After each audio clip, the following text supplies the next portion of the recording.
Hola, ¿qué tal? Muy buenos días a todos. Sean bienvenidos a esta sesión de profesionistas, en el que vamos a estar platicando acerca de farmacovigilancia en las personas adultas mayores. Esta charla será impartida por el doctor Ismael Aguilar Salas, quien es médico internista, geriatra, tanatólogo, psicogerontólogo, farmacovigilante y bioeticista, y es amigo de nuestro Instituto de Profesionistas Farmacéuticos de México. Para dar inicio, voy a dar paso a las palabras de bienvenida de nuestra presidenta del instituto, Noemí. Adelante, Noemí, buenos días. Hola, buenos días a todos. Muchas gracias por la introducción. Estamos aquí pues en este otro seminario de farmacovigilancia en las personas adultos mayores. Y pues aquí tenemos a nuestro querido Ismael, que es el que nos estará dando este espacio el día de hoy. Y pues bueno, estaremos abriendo este seminario, dando un poco de su trayectoria. Ismael, una disculpa si escuchan ruido. Ismael tiene experiencia profesional en el Instituto Mexicano del Seguro Social, es coordinador del Programa Institucional de Farmacovigilancia y Tecnovigilancia, responsable del Centro Institucional Coordinador de Farmacovigilancia. Ha estado en el Instituto Nacional de Psiquiatría Ramón de la Fuente Muñiz, médico especialista en servicio de geriatría, medicina interna, en cuyas funciones son las asistencias de adultos mayores con psicopatología, profesor adjunto del curso de alta especialidad en psicogeriatría, así como asesor metodológico de tesis de los alumnos de este curso de la especialidad de psiquiatría. También es profesor titular de los seminarios de metodologías de investigación y lectura crítica de la literatura médica, medicina basada en evidencia y tanatología, profesor invitado en curso de especialidad de psiquiatría, como titular del curso taller de medicina basada en evidencia, titular del grupo asociado de Cochrane, presidente del Comité Hospitalario de Bioética, responsable del Centro Institucional de Farmacovigilancia y Tecnovigilancia, y de la Asociación Mexicana de Salud, de Educación y Cultura Intergeneracional, presidente y director general en años pasados. Y bueno, pues muchísimas gracias, Ismael, aquí estamos. También se encuentra por acá nuestro compañero Luis, que es de la Asociación de Farmacovigilancia. Si gustas, Luis, darle un mensaje. Gracias, Noemí. Doctor Aguilar Salas, pues en nombre de la Asociación Mexicana de Farmacovigilancia, sin duda es un gusto y un honor poder escuchar una conferencia pues, de alguien de su tamaño. Muchísimas gracias por brindarnos este espacio. Créame que vamos a tratar de replicar científicamente cada concepto que usted nos comparta hoy. Sin lugar a dudas, pues la pirámide poblacional ha cambiado y está cambiando en todo el mundo y qué mejor que cuidar a nuestros adultos mayores a través de una herramienta tan poderosa como es la farmacovigilancia. Entonces, sin más, ansioso de escucharlo, doctor, bienvenido y muchísimas gracias nuevamente. Y buenos días a todos. Muchas gracias por la invitación, Noemí. Gracias. Sí, doctor Rojo, muchas gracias también. Y bueno, también es sentirse en casa, tanto por formar parte del Instituto de Profesionales de Farmacéuticos, como bueno, ser egresado de la UAM Xochimilco, lo cual también me enorgullece mucho. Bien, pues vamos a empezar con esto. Eh, Dentro de la agenda general que vamos a estar viendo, pues, en una pequeña introducción, algunos aspectos de farmacología, particularmente asentadas a la parte de envejecimiento, que es lo que va a modificar y lo que condiciona precisamente que tengamos que tener cuidado para prevenir sospechas, reacciones adversas en nuestros pacientes. Ver lo que es la prescripción razonada, que esto es muy necesario, y uno de los elementos fundamentales que favorecen muchas reacciones es la polifarmacia. Bien, primero identificar dos conceptos, uno que es gerontología y el otro que es geriatría, hablando de gerontología como esta ciencia que se encarga del estudio del proceso de envejecimiento en todos sus ámbitos. Entonces, cualquier persona que se dedique a estudiar el envejecimiento en alguno de los aspectos de alguna de las áreas, pues tendrá esta visión gerontológica. Y geriatría como tal es esta rama de la medicina, antiguamente de la medicina interna, actualmente ya de entrada directa en nuestro país, que se encarga del proceso de salud de enfermedad del adulto mayor. Y esto hay que tenerlo claro porque a veces confundimos fácilmente que todos los adultos mayores son pacientes geriátricos y no es así. Como bien lo mencionaban, la pirámide de población se ha estado invirtiendo, ha estado modificando, como pueden ver en la gráfica, en estas proyecciones de al 2050, que es lo que está en azul, lo que está en amarillo claro, vemos como la base antiguamente en el año 2000 se veía que todavía era amplia, sin embargo, con el paso de los años vemos que se va a ir acortando y la punta de la pirámide se va a ir ensanchando. Sí, mayormente en mujeres que en hombres, pero bueno, en ambos casos se va a dar. Esto es en una población general mundial. Esto es lo que se tenía de perspectiva en el año 2000. En este mapa vemos precisamente aquellos países en color amarillo claro que tienen menos del 10% de la población adulta mayor. Y México estaba entre este grupo. En amarillo paja, un poquito más intenso, vemos aquellos países donde estaba entre el 10 y el 19.9%, y solamente vemos que los países de Europa y Japón son aquellos que tenían más del 20% de su población adulta mayor. Esto es en el año 2000. ¿Qué es lo que va a pasar para el 2050? Y esto parece película de terror de estas de epidemia, ¿no? Vean que prácticamente todo el mundo vamos a tener una población envejecida. Más del 20% de la población van a ser adultos mayores. México no se escapa a ello. Hay algunas zonas en América Latina que sí tenemos ahí, de Centroamérica y algunos otros países, y principalmente donde vamos a ver que la población no va a envejecer mucho es en África. Y uno diría, bueno, pues es que encontraron la fuente de la eterna juventud. No, lo que pasa es que la única manera de no llegar a viejo, adulto mayor, pues es muriendo. Y justo en estos países el índice de mortalidad es muy alto, condicionado pues, por las guerras civiles, por la hambruna, por condiciones de salud. La expectativa de vida es baja en países como Sierra Leona es de 35 años. Entonces, pues esto habla de por qué es que no tienen una población envejecida, pues porque mueren jóvenes.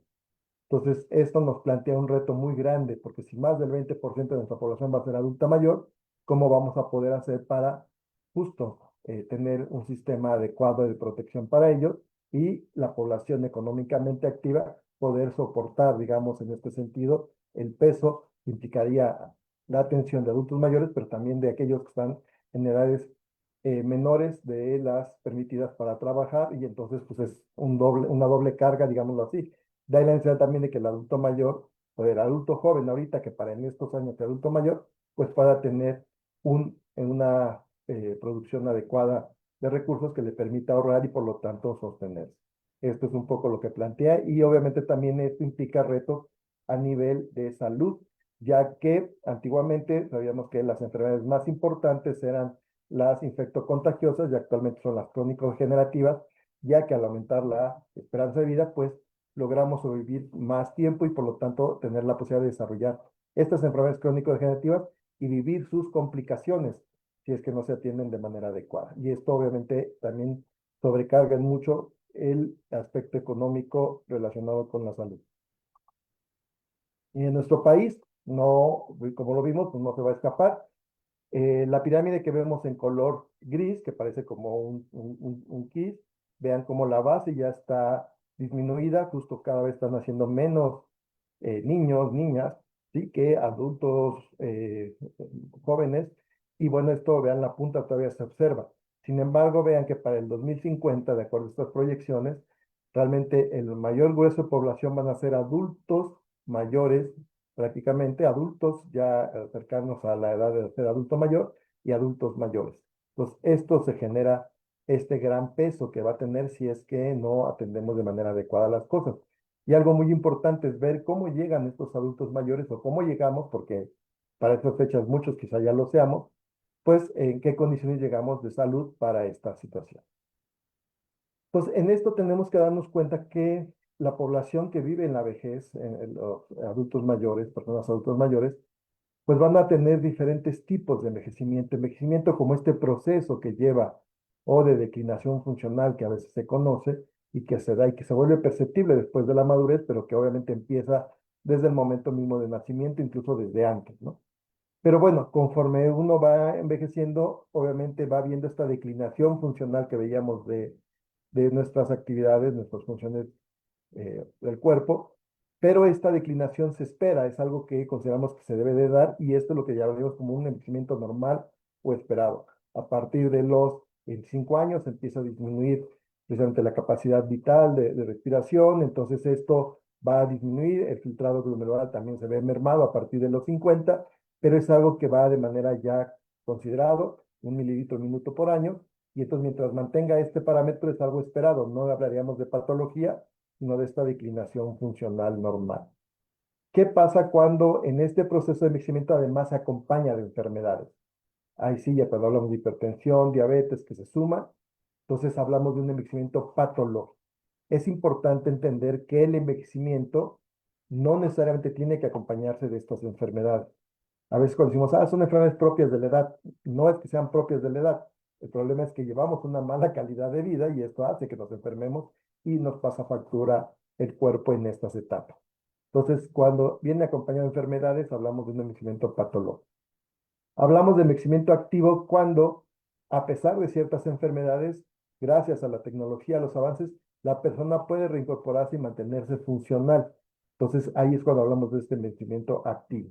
Y lo hablamos de exitoso cuando la persona sobrepasa los niveles esperados para su edad, por este envejecimiento normal, y está en mejores condiciones.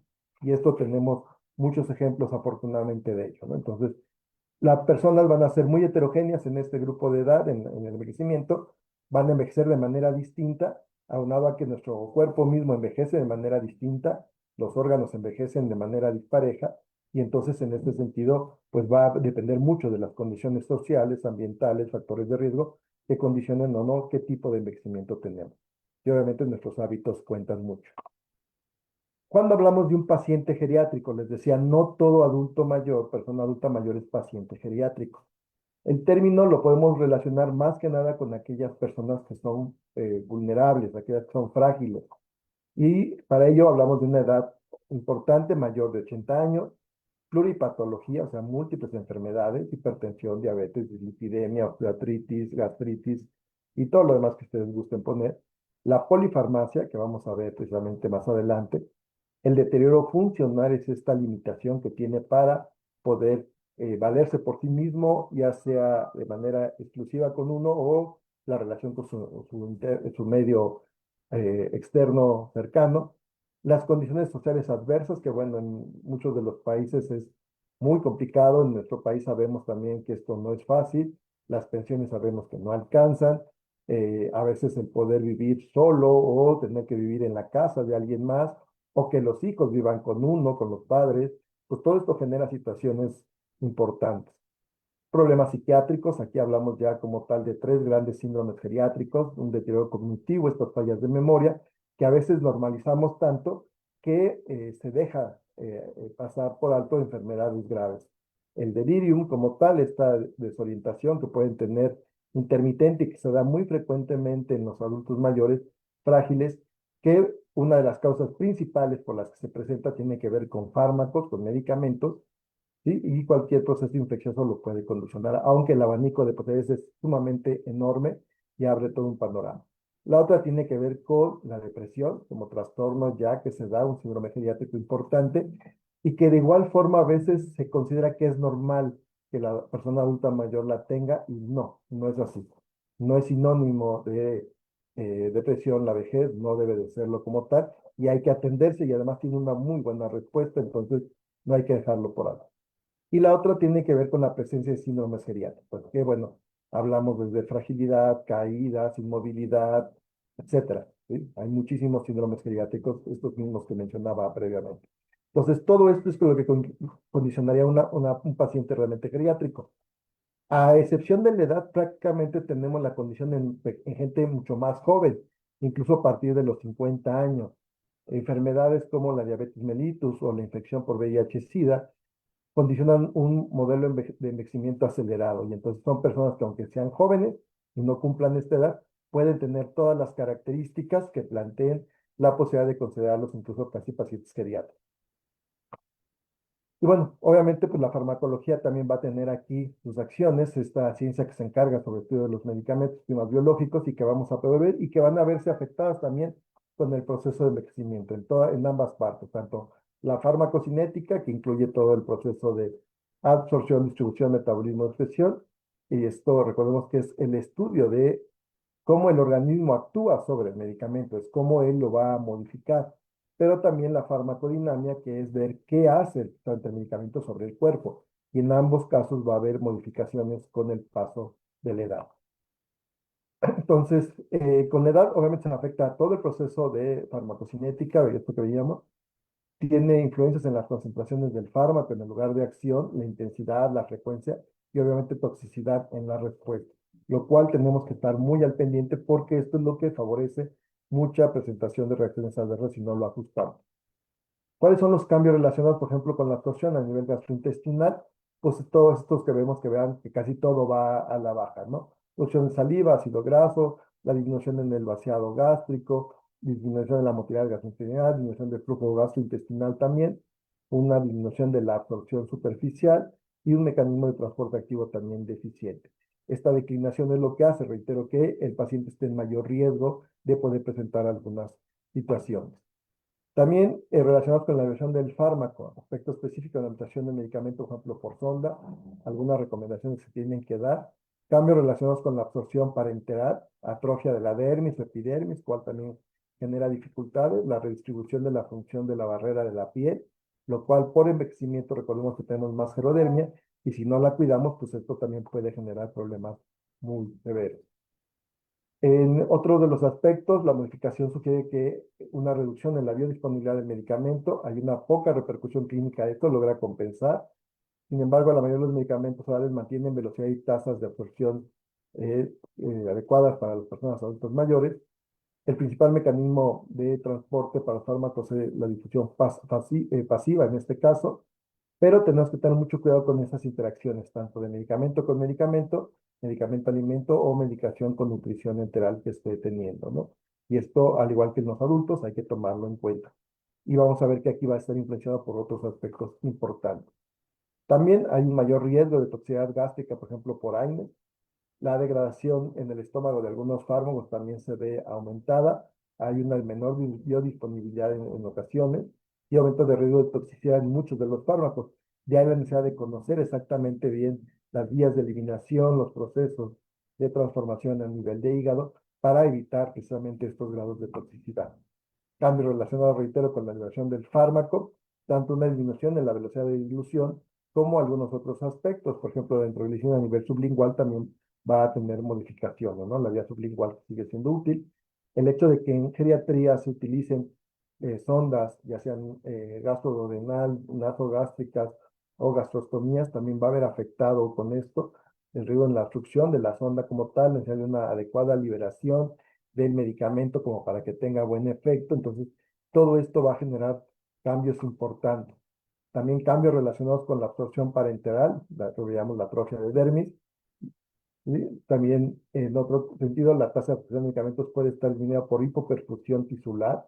¿Sí? Medicamentos transdérmicos o subcutáneos tenemos que tenerlos en cuenta. Va a depender de las características del paciente. Reitero, un paciente frágil que tenga múltiples síndromes geriátricos, pues es obviamente el que más afectación puede tener al respecto. Algo que debemos de evitar en general en los adultos mayores es el uso de la vía intramuscular.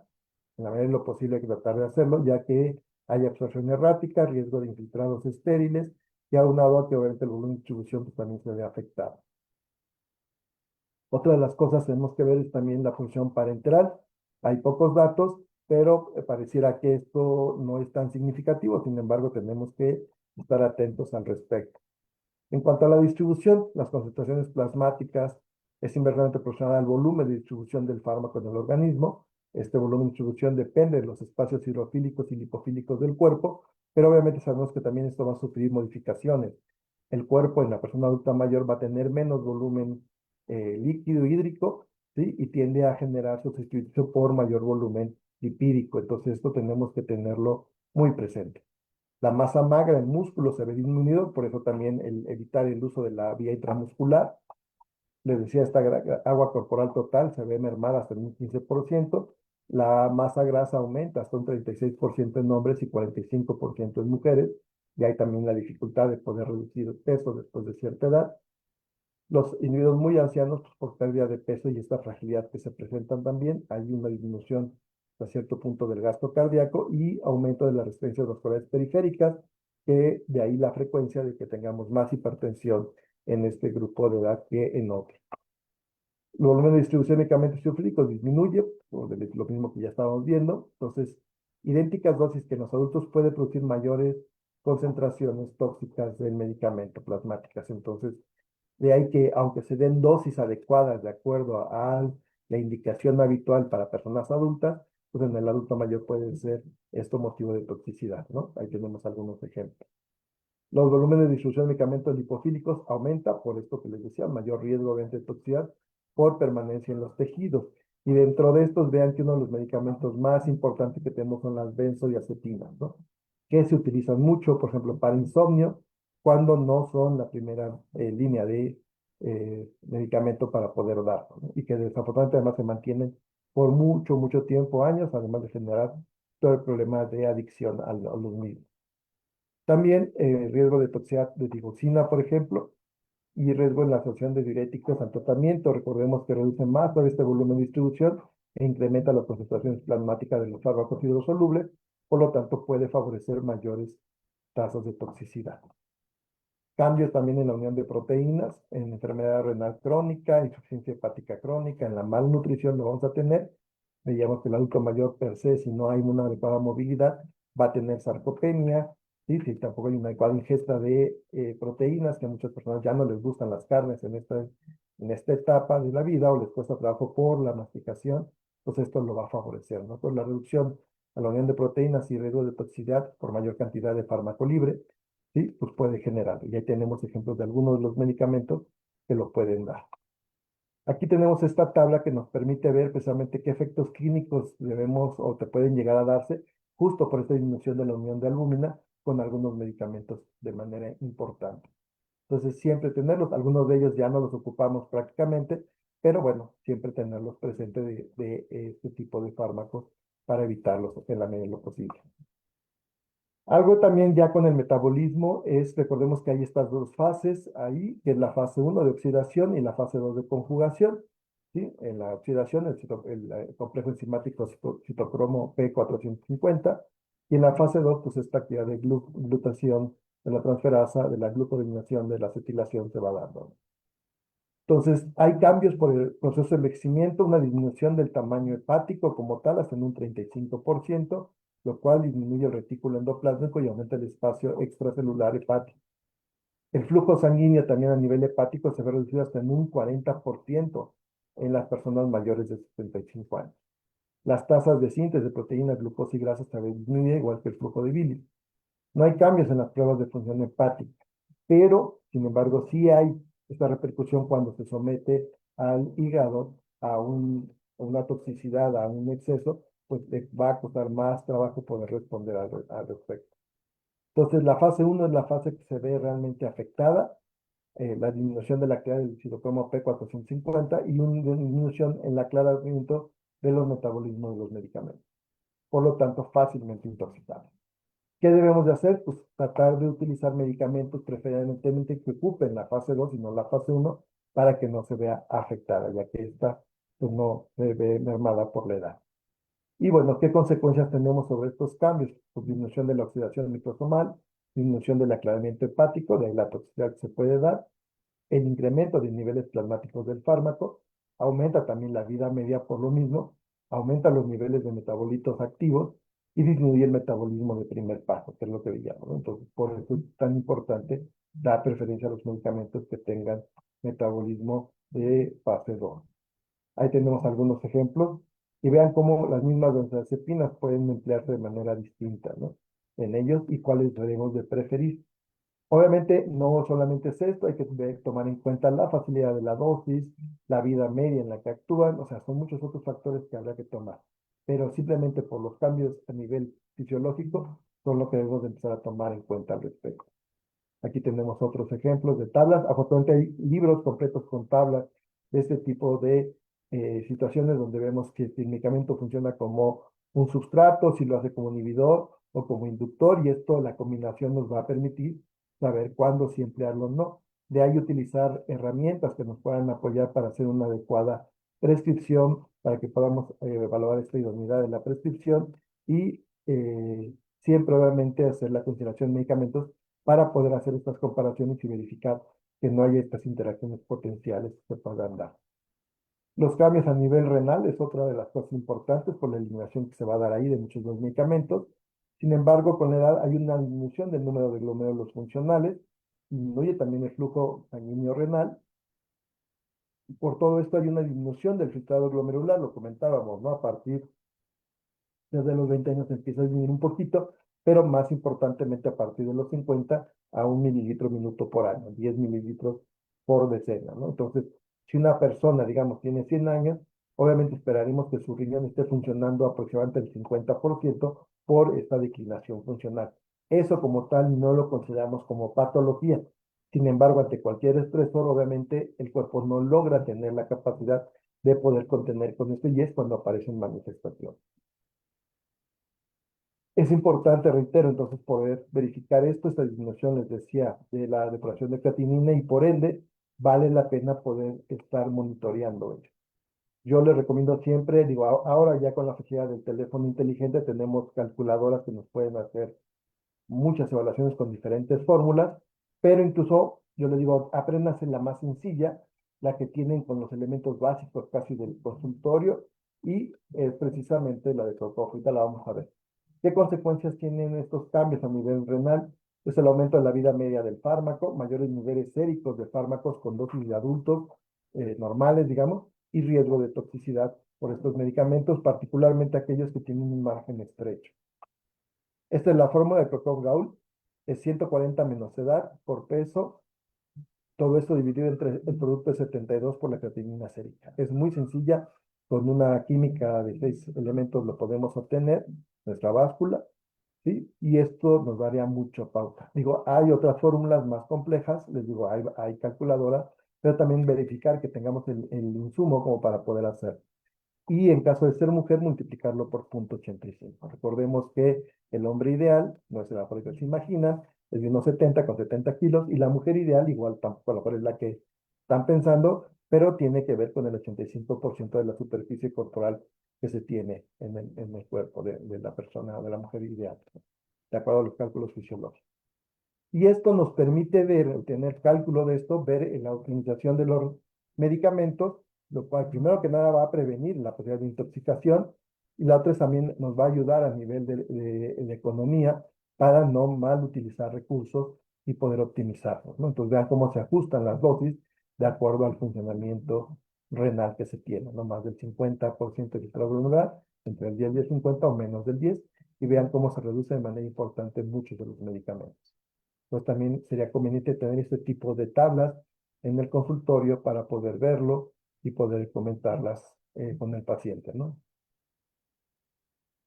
Y bueno, ya en cuanto a farmacodinámica, pues los cambios fisiológicos con el tratamiento van a afectar a toda la farmacodinámica también, alteraciones debidas a la impredecible, que son muchos de los casos, pocos estudiados en general, aparición de toxicidad y de fallos terapéuticos, que es otro de los elementos también muy importantes, y que la falla terapéutica se considera una reacción adversa de tipo F y que debemos de estar monitoreando y notificando también.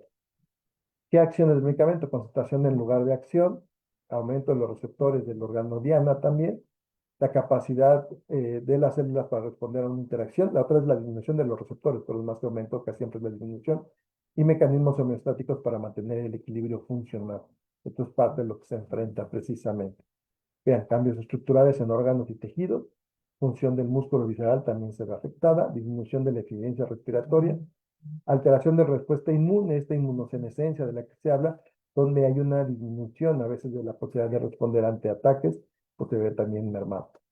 Casi todo va hacia la baja a nivel con envejecimiento, sin embargo en el hombre, aumento de las orejas y el tamaño de la próstata también va de la mano, la disminución de la reserva homeostática en general, la disminución de la sensibilidad en el centro de salud, lo cual hace que muchos adultos mayores estén deshidratados porque no les da sed, pero no porque no lo requieran, simplemente el reflejo está disminuido y entonces esto, sobre todo en épocas como ahora, que tanto calor, pues favorece problemas importantes. Hay un enlentecimiento en las respuestas complejas que se dan, como la tensión arterial, glucemia, etcétera, y los cambios en los receptores. Les decía que la mayoría de veces es hacia la baja. Estos receptores, número de receptores, la caracterización o la traducción que se da, una menor sensibilidad, receptores alfa-adrenérgicos, beta-adrenérgicos y sistema colinérgico. Sin embargo, se incrementa la sensibilidad en los receptores GABA y en los receptores dopaminérgicos. Entonces, esto favorece, pues, precisamente alteraciones a nivel de benzodiazepinas, mayor frecuencia de intoxicación por ellas y los síntomas extrapiramidales de que aparezcan con todos estos medicamentos. Aquí tenemos ejemplos de ellos, qué es lo que ocurre a nivel farmacológico con este grupo de medicamentos. Y bueno, hay una disminución, veíamos, de la reserva homeostática, ¿no? Una atenuación en los efectos de los fármacos. La reacción es más fuerte para toxicidad en hipotensión postural, síncope o con hipotensores, alteración de la función cognitiva, hipnóticos, tranquilizantes. La benzodiazepina se ha visto mucho estudiado precisamente que genera estas fallas nésicas en varios de ellos. Control de postural, caídas, con sedantes, antidepresivos, hipotensores, también alteraciones hidroeléctricas. Los diuréticos, una dosis de furosemide puede provocar incluso que un adulto mayor pueda orinar hasta 4 o 5 litros. Entonces, sí es muy, muy impactante el efecto que puede condicionar y tenerlo presente, aunado incluso al horario en el que se dan estos medicamentos, ¿no? Preferentemente nunca utilizar diuréticos por la noche. Riesgo de sangrado si utilizamos anticoagulantes, AINES, menor tolerancia a la glucosa en los hipoglucemiantes y otro como la digoxina que también puede generar alteraciones importantes.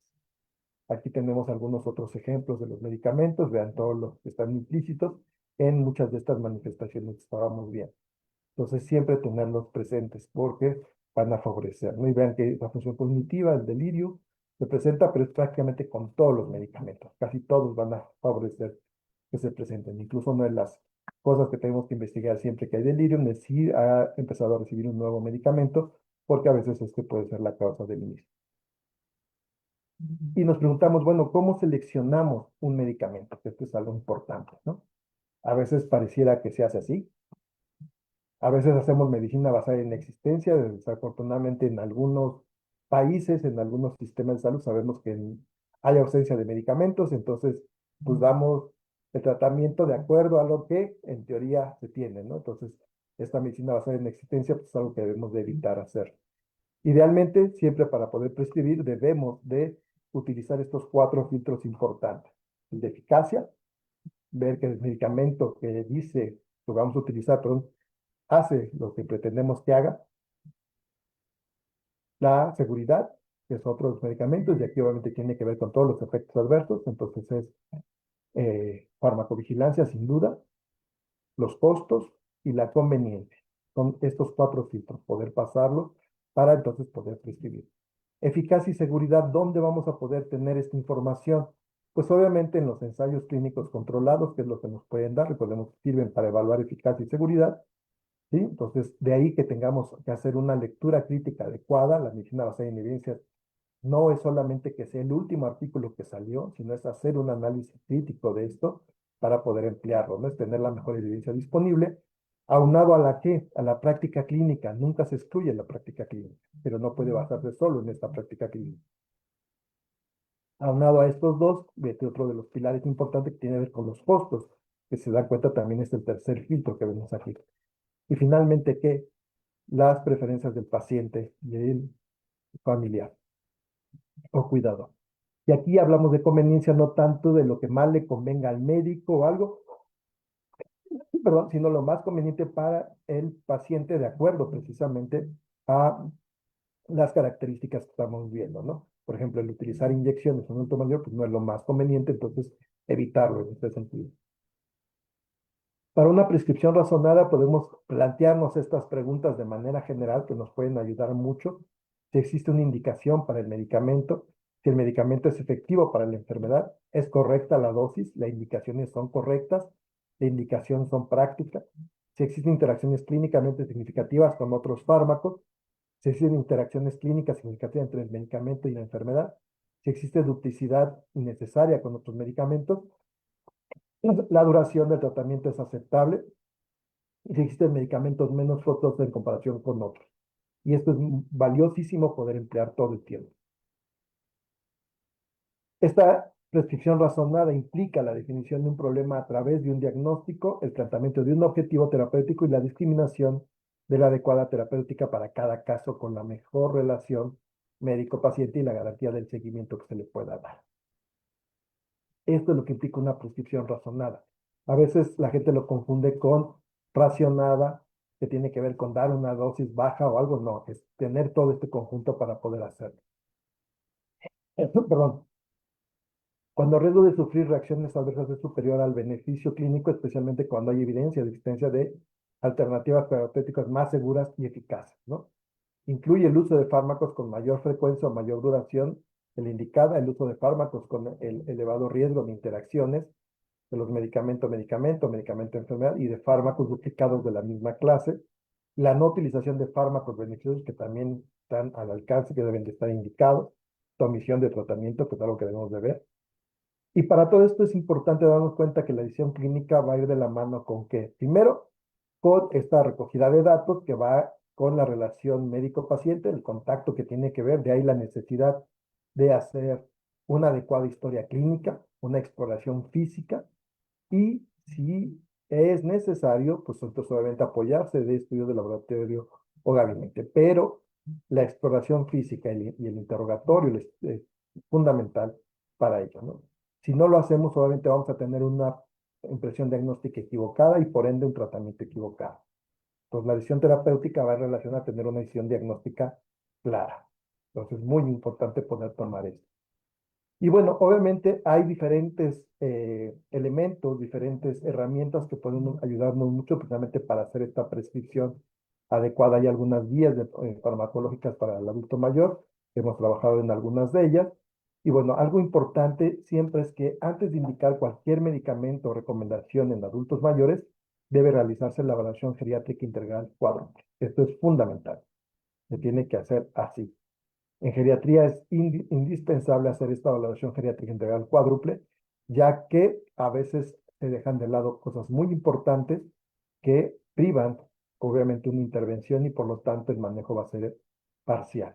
Recordemos que la parte funcional es la, digamos, el iceberg, la punta del iceberg que nos permite ver cómo está en general el adulto mayor. La parte psicoafectiva cognitiva que nos ayuda a ver el estado de salud, la parte cognitiva de cómo está, porque podemos darle las mejores recomendaciones, pero si ya tiene fallas de memoria, esto va a condicionar que tenga problemas y que se presenten errores de medicación y por lo tanto también reacciones adversas. La otra es que tenga una adecuada red de apoyo. El aspecto sociofamiliar, cultural, pues también es fundamental por cuestiones idiosincráticas, cuestiones de cultura, que el paciente acepte, no acepte un medicamento. Es muy común que digan, yo no me tomo medicamento en ayunas porque me hace daño, ¿no? Y entonces la levotiroxina se lo toman con leche para que no les haga daño, pues no le va a hacer daño ni le va a hacer beneficio, ¿no? Entonces, ese es el problema. Y la otra tiene que ver precisamente con toda la parte física, ¿no? Tiene que estar bien controlado de toda la parte de lo demás, que resulta que es la parte más sencilla a veces de trabajar en el adulto mayor, sí, puesto que la parte más compleja es la sociofamiliar en muchos de los casos, ¿no? Entonces, pero bueno, es tener en contacto toda esta parte. Considerar siempre estos 4 procesos básicos: el reconocimiento de las indicaciones específicas de un medicamento, la elección del fármaco adecuado y su registro en historia clínica, la educación del paciente en coordinación con los otros médicos. Aquí esto es fundamental. A veces no nos damos el tiempo de explicarle a nuestro paciente y a su familiar, al cuidador, justo lo que implica el medicamento, para qué sirve, qué es lo que tiene que hacer, si tomárselo en ayunas, con los alimentos, si lo puede tomar en conjunto con algún otro medicamento, etcétera. Todo este tipo de cosas. Y la otra es poder comunicarse con los otros tratantes. Desafortunadamente, el narciso médico a veces nos impide comunicarnos con otros colegas y esto obviamente hace que cada quien trate al paciente solamente la parte que le interesa, olvidándose que somos seres humanos íntegros y que trabajamos en conjunto, nuestro organismo no trabaja de manera independiente. Y obviamente el seguimiento del cáncer, esto es muy importante.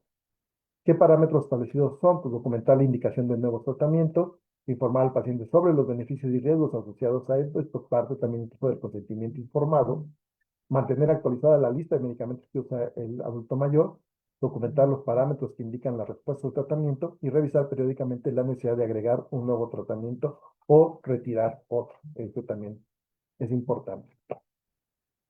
Una de las herramientas muy frecuentes es los criterios de Beers, que fueron desarrollados a partir de 1931 con un panel de expertos, y aunque en la pirámide de evidencia la recomendación de expertos en nivel más bajo, bueno, pues es mejor tener, aunque sea esta recomendación, a no tener nada.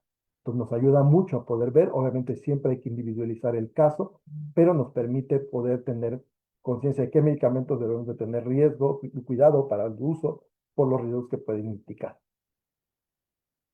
Y son clasificados así como de uso rara vez apropiado, de presión solo cuando el beneficio sea claramente superior al riesgo, y esto nos permite poder tener, reitero, una guía que nos ayude a saber si utilizar o no ciertos medicamentos, ¿no? Aquí tenemos algunos ejemplos de cómo poder hacerlo. Entonces, evitar en la medida de lo posible esto, pero reitero, va a depender mucho precisamente de lo que se tengan. Actualmente se ha agregado lo que es la calidad de la evidencia y la fuerza de recomendación, entonces esto ya nos permite tener un poco más de apoyo al respecto. Están los criterios Stop-Start, que como ven es aquí una forma de poder orientarnos a ya sea detener una intervención o iniciar una que no se ha hecho, ¿no? Entonces están en esto, parar alguna o iniciar otra. Y bueno, hay varias versiones, la última en 2023, donde vean que se incrementaron casi al doble de los criterios de stop y también de start casi el doble, ¿no? Entonces esto es parte importante de poderlo visualizar. Son muy extensos, pues vean, y nos va planteando así más o menos por medicamento, por sistema, nos dicen, ¿no? Por ejemplo, aquí pacientes de anticíclicos, ¿sí? El uso con demencia, riesgo de empeoramiento heterocognitivo, de glaucoma, antidepresivos tricíclicos es lo que significa TC, y bueno, y nos permite ver cómo se va dando. Entonces, por eso debemos de parar el uso de estos medicamentos en estas circunstancias, que es como lo plantea. Los criterios de STAR es esta herramienta, reitero, para poder utilizarlos o iniciar medicamentos que no se han manejado cuando debemos de constatarlos, ¿no? Entonces, por ejemplo, aquí dice, para el tema cardiovascular, warfarina en presencia de una fibrilación auricular crónica, ¿sí? La aspirina en presencia de una fibrilación auricular crónica, cuando la warfarina está contraindicado, ¿sí? Y bueno, esto obviamente se tiene que ir actualizando dependiendo cómo se van dando. Reitero, hay una actualización de 2023 al respecto. Y bueno, algo que hicimos, por ejemplo, aquí en conjunto, la clínica del sueño, la clínica de psicogeriatría, fue este decálogo de benzodiazepinas, que reitero, se utilizan mucho en adultos mayores, le utilizan muchísimo sus especialistas, pensando que es el tratamiento de elección para insomnio y para depresión, lo cual en ninguno de los dos casos es. En ambos casos, el tratamiento de elección son antidepresivos, preferentemente inhibidores selectivos de recaptura de serotonina, teniendo presente obviamente la comorbilidad que tenga el paciente y las condiciones de salud, pero más que una benzodiazepina. Pueden utilizarse sí porque los antidepresivos tardan más o menos de 4 a 8 semanas en empezar a hacer efecto, y bueno, la benzodiazepina puede ayudarnos un poco en esto, pero no podemos dejarla todo. Ahora hay que tener cuidado porque el paciente precisamente a veces se siente enganchado con esto debido a que observan un beneficio muy alto al respecto.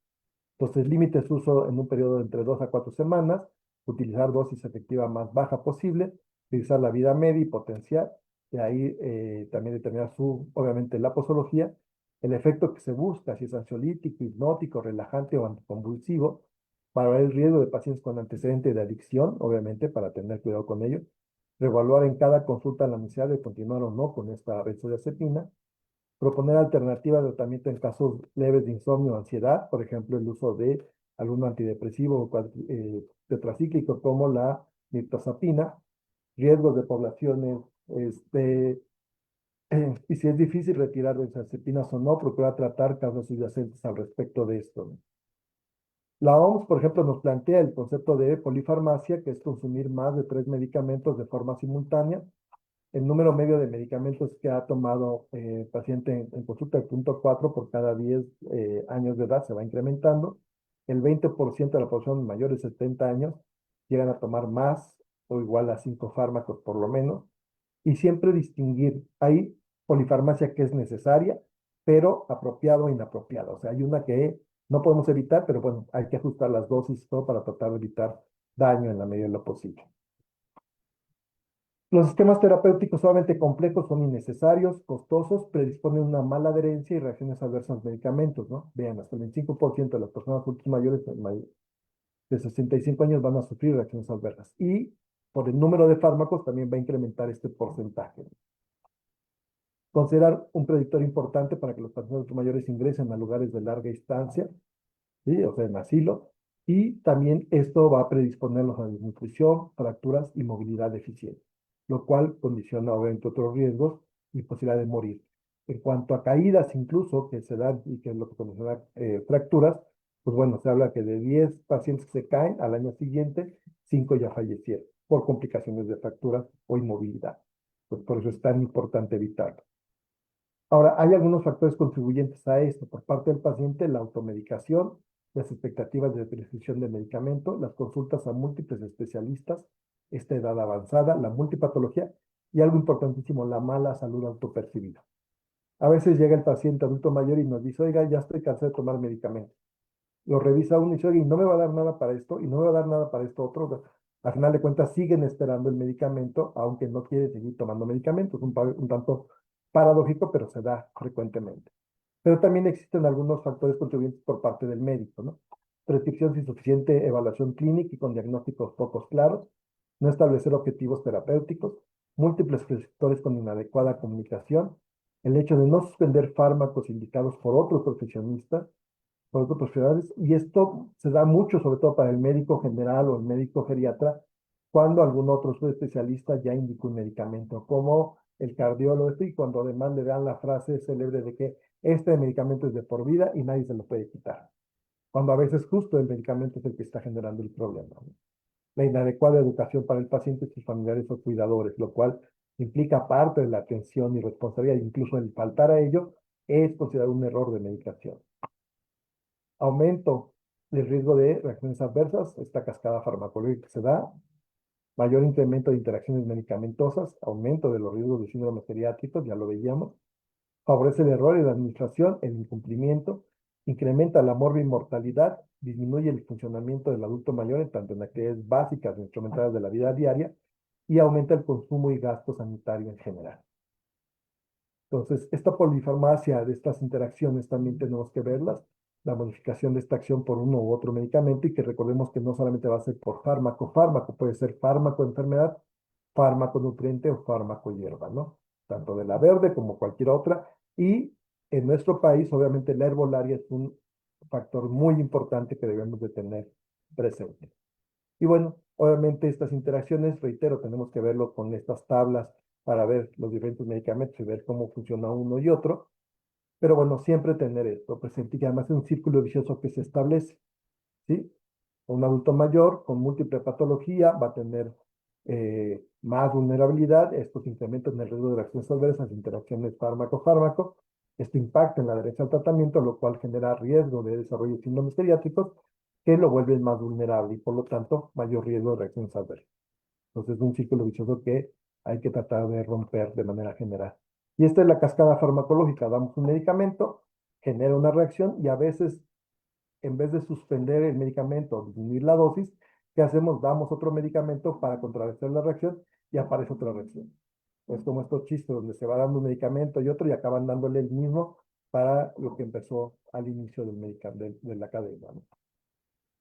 Otros factores de riesgo, obviamente la edad avanzada, el grupo étnico caucásico, las mujeres, de mujer, y que obviamente hay mayor mujeres adultas mayores que hombres, perdón, el número de fármacos también lo favorece, las dosis utilizadas, mal cumplimiento de las indicaciones, y más si no se les son dadas por el médico, y que tengan patología hepática o renal concomitante. Esto obviamente también lo va a favorecer. Aquí tenemos algunos otros ejemplos de estos fármacos y qué efectos son los que van a generar principalmente en los adultos mayores. Pues tengámoslos siempre bien presentes para evitarlos o controlarlos en ese sentido. Aquí tenemos otras presentaciones, vean cómo también se dan. Y reitero, a veces no pensamos que un medicamento, por general, yo creo que nadie se sabe todos los efectos de todos los medicamentos, y no es malo consultar bases de datos para poder hacerlo. Vean, son sumamente amplios, ¿sí? Afectan en muchos sentidos, entonces debemos de tener cuidado, hay que conocer los más importantes, tratar de evitarlos, obviamente, y bueno, para la prevención pues es necesario no el tratamiento farmacológico según el riesgo-beneficio, siempre tenerlo presente, ampliar conocimientos farmacológicos y del perfil de reacciones de los fármacos, preguntar sobre todos los fármacos que usa, recetados o no, qué respuesta tiene y qué posibles reacciones ha tenido antes de esto o alergias también que se tengan. Establecer un diagnóstico exacto antes de usar un medicamento, considerar la terapia no farmacológica y eliminar medicamentos para los cuales no se ha identificado un diagnóstico. Comenzar siempre con dosis bajas y ajustar la dosis de acuerdo a la tolerancia. Aquí tenemos una recomendación en general, es la mitad de la dosis para iniciar, y después es posible, ir subiendo paulatinamente dosis baja. No darle la dosis de golpe plena de inicio, porque esto genera alteración. Bien, pues tratando de cumplir con los tiempos, esto sería una visión general. Espero que esta revisión rápida de los aspectos en el adulto mayor nos dé idea de todas las implicaciones que tiene el uso de medicamentos, los riesgos que se cargan y que obviamente pues con esto hace prevención para evitar la presencia de reacciones adversas en el adulto mayor y poder gestionarlas en caso de presentar. Y que a veces la solución es justo retirar medicamentos. Bien, pues no sé si haya preguntas, comentarios.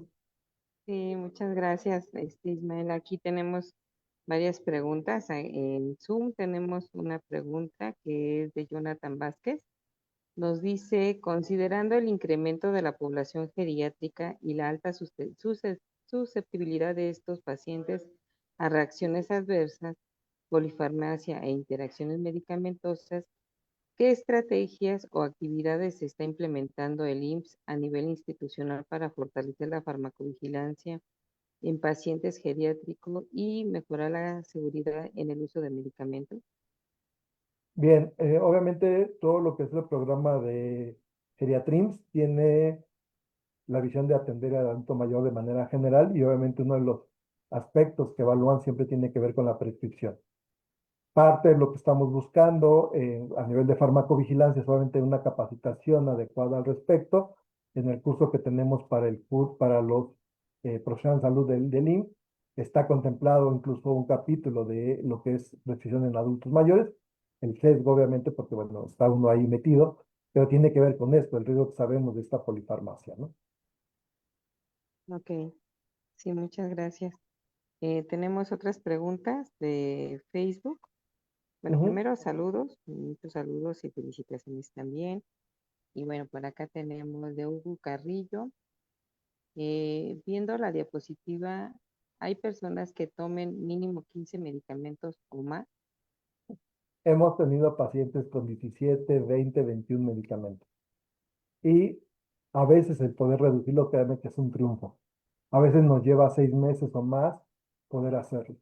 Justo dentro de lo que hacemos como de la labor acá en psiquiatría es participar en las sesiones bibliográficas y clínicas. Entonces hay una sesión bibliográfica del Centro Institucional de Farmacología y una sesión también clínica al respecto. Y justo uno de los temas que hemos tratado es polifarmacia. Y la paciente que expusimos tenía 23 medicamentos cuando inició la atención y afortunadamente ahorita ya nomás tiene 7.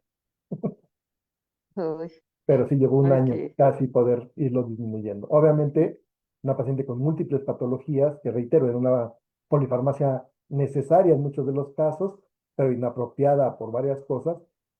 Incluso ya en algún momento se había considerado diagnóstico de demencia, lo cual pudo revertirse por hacer ajustes adecuados de medicamentos. Y eso sí. Y sobre todo para el tema de las enfermedades renales, que es un tema que también se Así es. presenta con esto, con la secuela. Bueno, aquí tenemos otro en Facebook que nos dice Nanan. Buenas tardes, excelente información. En el caso de suplementos o productos herbularios, ¿hay algunos datos papel adulto para el adulto mayor, me imagino? A ver, perdón, no entendí bien la pregunta. Dice, en el caso de suplementos o productos herbolarios, ¿hay algunos datos para el adulto mayor? Híjole, en general hay muy poco escrito. En general, recordemos que todos los suplementos son, si los vemos así, son productos engaño. Tenemos que tener Eh, cuidado. Hay algunos que sí tienen una indicación clara, precisa, pero mucho de lo que vemos que se comercializa tiene un riesgo muy grande. Utilizan muchas veces esteroides, utilizan obviamente algunas hormonas tiroideas o cosas que obviamente van a acabar complicando, entonces tenemos que tener cuidado. Pero incluso aunque sea herbolaria pura, recordemos primero que los médicos en general tenemos poca educación al respecto, no es que nos sirvan, tenemos poca educación. Pero si incluso un medicamento con dosis calculadas cuesta trabajo, imagínense a nivel herbolario, ¿no? No es lo mismo decir un té de tal cosa, no es lo mismo poner a hervir el agua, después poner la hierba, quitarlo a los 5 minutos, ponerla a hervir desde el inicio con la hierba, dejarla toda la noche para que serene. El tamaño de la pizca, pues depende del tamaño de la mano, entonces hay mucha variación que obviamente pone en riesgo y en el adulto mayor pues es más, ¿no? Desafortunadamente, a veces el abuso de esto es muy grande y tenemos complicaciones. Incluso aquí hemos llegado a tener pacientes jóvenes que han estado tomando estos suplementos que los llevan a daño hepático y problemas psiquiátricos también. Entonces, no solo los adultos mayores, sino también los jóvenes se ven afectados por esto. Mm. Y yo creo que ahí depende del manejo que se esté dando del medicamento y el tipo de especie medicinal que se tenga, ¿no? Porque finalmente, pues todos tienen una interacción o pudiera haberla. En el que tenemos otro comentario de Cristian Melgarejo. Dice, buena tarde, ¿existe alguna guía y dónde se puede consultar para hacer un seguimiento en una farmacia comunitaria? En caso de que la persona tratada ya no tenga las facultades para responder preguntas, ¿cómo podemos ayudarnos para obtener la mayor información posible? Obviamente en geriatría, nuestro brazo derecho siempre es el cuidador. Incluso yo siempre les digo que estamos en oferta de 2 por 1 porque tenemos que atender al paciente y además al cuidador. Si no cuidamos a quien cuida, también nuestro paciente adulto mayor va a estar mal. Pero quien nos ofrece mucha información es el cuidador, mucho. Entonces, a veces mucho la consulta también implica el poder capacitar a nuestro cuidador, enseñarle a él y que él nos pueda brindar. Y si ya hay deterioro cognitivo, pues más, todavía es mucho más. Hay guías, estas que les presenté aquí, aunque ya son un poquito viejitas, están todavía ahí en la revista del IMSS, están las guías prácticas del IMSS, están ahí de prescripción razonable, el otro ya tiene algunos años, no se ha actualizado hasta donde sé.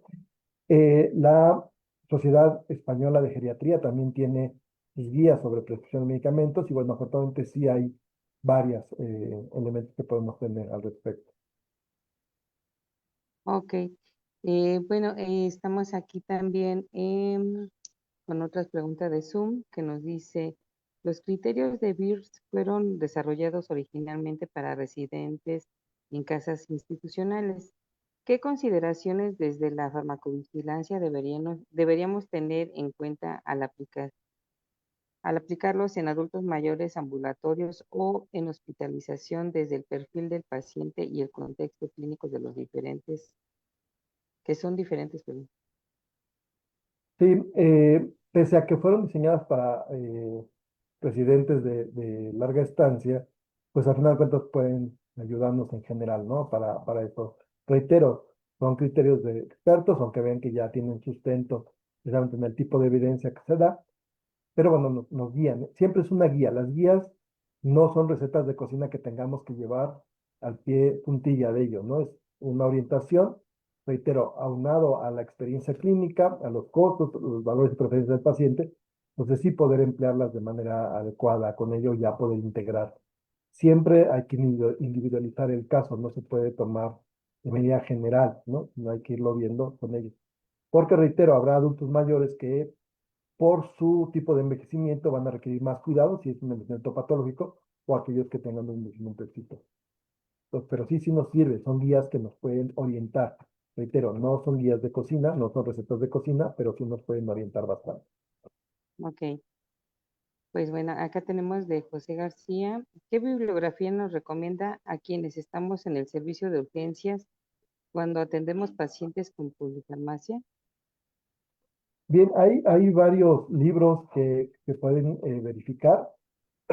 Están, les digo, estas guías que vemos en general que les comentaba hace un momento. Hay muchos textos, lo que sí la mayoría están en inglés, sobre farmacología geriátrica y bueno, ahí poder evaluarlos, ¿no?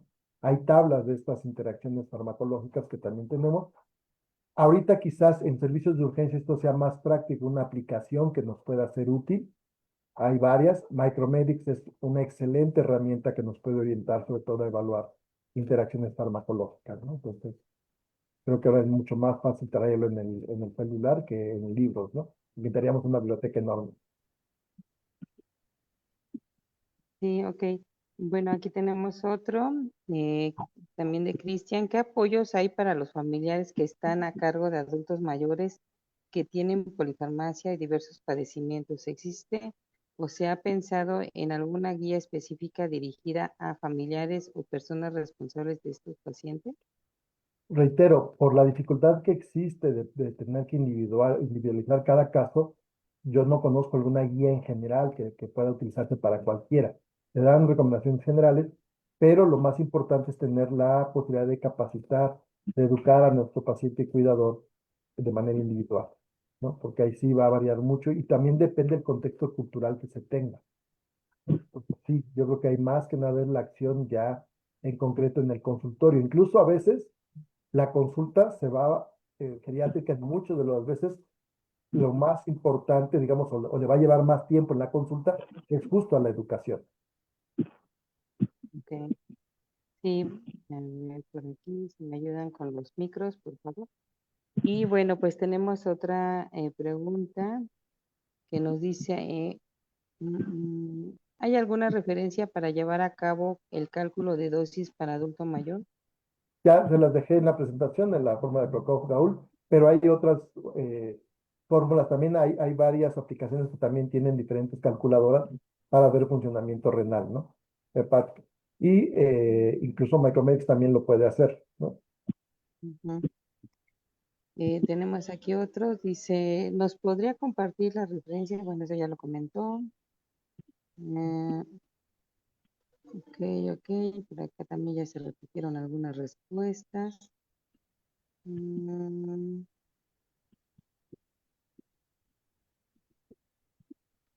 a ver, por acá dice, gracias por compartir con nosotros sus aportes para tomar en cuenta.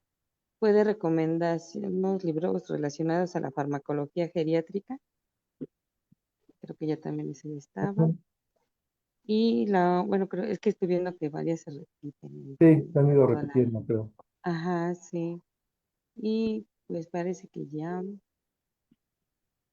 muy bien. tendríamos de momento todas las que están.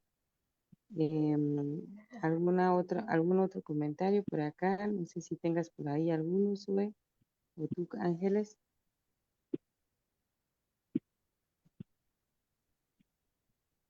Bueno, aquí hay una más que acaban de poner, Farid Casquera. Hola, buenas tardes. En el contexto de pacientes hospitalizados, ¿podría dar alguna recomendación en la búsqueda de RAM, teniendo en cuenta que el estado cognitivo de conciencia que muchas veces padecen y que dificultan considerablemente el poder detectar estas RAM? Sí, digo, eh, el hecho de que esté el paciente adormilado o que esté como poco reactivo puede ser un delirio hipoactivo y puede ser secundario justo precisamente a los medicamentos, ¿no? Entonces hay que evaluarlo, obviamente también puede ser a la propia enfermedad, pero siempre es ver precisamente si ha incluido un medicamento nuevo y verificar con el familiar, reitero, cómo se comportaba. La otra es hacer visitas intermitentes, porque sobre todo en pacientes adultos mayores con delirium es intermitente también la evolución en cuanto a estar activo o no, estar consciente o no, más reactivo. Entonces va a ser dependiendo del horario en el que pase, en el momento que lo pesque, donde puede estar quizá más consciente o no. Ok, bueno, pues creo que no hay más más que saludos de la escala y de Milpa Alta y de algunas otras partes que nos están saludando, de aquí de la Ciudad de México. Y parece que ya tenemos todo. Aquí en el Zoom nos dicen, Jonathan, en el ámbito hospitalario específicamente en piso, ¿qué acciones de farmacovigilancia se están implementando en el IMSS para la detección del seguimiento de prevención de reacciones adversas en medicamentos, especialmente en pacientes geriátricos y con polifarmacia? Creo que ya también Les lo hemos comentaba comentado. un poco ya lo que hace Geriatría propiamente. Las unidades hospitalarias de farmacovigilancia, que debe existir una en cada unidad médica de los tres niveles de atención, pues también en la medida que se tenga personal adecuado, pues nos va a permitir poder investigar, darle seguimiento a estos casos. Obviamente todos los profesionales de salud deben de participar en la vigilancia de esto, no solamente un aspecto médico, sino de todos los profesionales de salud, y poder hacer la notificación al respecto a la unidad de farmacovigilancia y por ende, bueno, a la notificación, que eso es lo que está buscando, educar a los profesionales de salud al respecto, con el contexto de farmacovigilancia, y más en polifarmacia, tener cuidado con esto y adultos mayores, obviamente, como población vulnerable. Muchísimas gracias, Miguel. Y bueno, pues aquí una última. Dice, ¿cuáles considera que son los principales retos para fortalecer la farmacovigilancia geriátrica en México? Híjole, pues primero formación de profesionistas al respecto, que creo que es muy importante, tanto mayor formación de médicos geriatras, que obviamente el tema de farmacovigilancia se incluye en todas las currículas, que se practique, la integración del farmacéutico más en todos los ámbitos hospitalarios como tal, como parte de ser farmacovigilante, y trabajar de ¿Nos manera apoyan con conjunta. el micro, por favor, chicas? Perdona, Ismael. Sí, no, no hay problema. Y yo creo que es este trabajo en equipo, que es algo indispensable. Hay pocos farmacéuticos en el ámbito público, en el ámbito privado sabemos que los valoran, los aquilatan, no les dan quizá el pago tan importante que debería de ser, pero incluso a nivel privado, a nivel público ni siquiera lo tenemos contemplado, aunque ya está aprobado en la Ley General de Salud, pues todavía no se liberan las plazas para poder tenerlo, ¿no? Entonces, que sí es necesario. Ujú. Bueno, pues aquí tenemos un comentario de la doctora Tere. Nos dice, felicidades por la excelente ponencia del doctor Aguilar, quien nos ha dado una gran cantidad de información en tan poco tiempo. Solamente una observación, yo creo que precisamente aquí sería de gran utilidad la aportación del farmacéutico tanto a nivel hospitalario como comunitario. Y Sí, sí, justo lo que efectivamente. decíamos. Esto es, Ujú. esto es fundamental. Digo, desafortunadamente no está todavía la plaza disponible para el farmacéutico. Digo, los contratan, pero de manera Administrativa. inadecuada, sí, administrativa, con sueldos muy poco por debajo de lo que es, lo que hacen, la capacidad, la responsabilidad que tienen, la falta de reconocimiento al respecto de, y pues esto es lamentable, desafortunadamente. En el IMSS, por Sí. ejemplo, ahorita ya se está teniendo farmacéuticos en las farmacias hospitalarias, que eso es muy bueno. Sin embargo, es uno nada más para ello y entonces también pedirle que haga todo lo que es seguimiento farmacoterapéutico, pues es complicado para una sola persona, además de toda la parte administrativa de la farmacia, y que todavía haga farmacovigilancia, entonces pues también dificulta en muchos sentidos, ¿no? Claro. Sí, pues bueno, estamos ya prácticamente en el cierre y pues aquí tenemos la, los últimos comentarios de que si se puede compartir después sus diapositivas para el Hospital General de Tlaxcala. Muchas gracias por la presentación. El comité organizador por facilitar para la actualización llega a esta poblaciones aisladas. Me llevó la semilla para prepararme mejor en este tema. Muchas gracias. Pues bueno, pues estamos ya en el cierre. Por acá está Luis y antes de que pase Luis, una disculpa a toda la audiencia también y a toda la Asociación Mexicana de Farmacovigilancia, porque por ahí tuvimos un error técnico del diseño del cartel, una disculpa enormemente, pero bueno, ya lo estaremos corrigiendo. Muchísimas gracias. Y pues le doy la palabra a Luis. Bueno, antes que, perdón, de Luis, les comento el químico Platón del IMSS Bienestar que nos está acompañando como parte del grupo de farmacéuticos que se encuentra en el IMSS. Pues ahorita se tuvo que retirar por una actividad de trabajo, pero le deja sus saludos al doctor Ismael y las felicitaciones por todo lo que nos acaba de presentar. Y por acá tenemos la liga de asistencia. Ya la estaremos compartiendo también en Facebook para que también la puedan tener. Y bueno, estamos aquí ya en el cierre. Ahora sí, estimado Luis, si gustas estar aquí para dar unas palabras de cierre. Gracias, Noemí. Muchísimas gracias al instituto y pues a toda la audiencia y por supuesto a usted, doctor Ismael, que fue absolutamente magistral la presentación que nos hizo de este tema que definitivamente pues recalca el cuidado y de la importancia que tiene el papel del farmacéutico, tanto en paciente hospitalizado como paciente en comunidad. Así que, pues con esto quiero, en nombre de la Asociación Mexicana de Farmacovigilancia, reiterar pues nuestra invitación. Es usted siempre bienvenido a la asociación y asimismo a toda la audiencia. Muchísimas gracias nuevamente y pues quedamos a sus órdenes. Muchas gracias. Gracias a todos Muchísimas. por escuchar. Pues bueno, pues no más queda más que decirles que pues este tipo de seminarios que estamos tratando de transmitir para que sea parte de la educación continua y parte de la enseñanza o el aprendizaje, ¿no? Para aquellos que vienen atrás o para fortalecer el conocimiento de algunos que ya están en la formación. Pues nada más que gracias a todos y pues esperamos que estemos próximamente invitándolos a otra sesión. Agradecemos a las instituciones que también han colaborado, al INTENESTAR, a la Asociación Mexicana de Farmacovigilancia, a todos los que estuvieron presentes aquí de la audiencia a través de Zoom y de Facebook, por todo lo que estuvieron presentes. Muchísimas gracias. Y a todo el equipo del Instituto de Profesionistas Farmacéuticos que también ha estado aquí colaborando. Muchísimas gracias a todos. Y gracias, Ismael, por estar aquí con nosotros. Siempre va a ser un gusto escucharte y siempre nos dejas con mucho aprendizaje. Muchas gracias y ya saben, cuenta con un servidor siempre. Gracias. Saludos. Gracias, gracias. Hasta Excelente día luego. a todos. Bye. Hasta luego.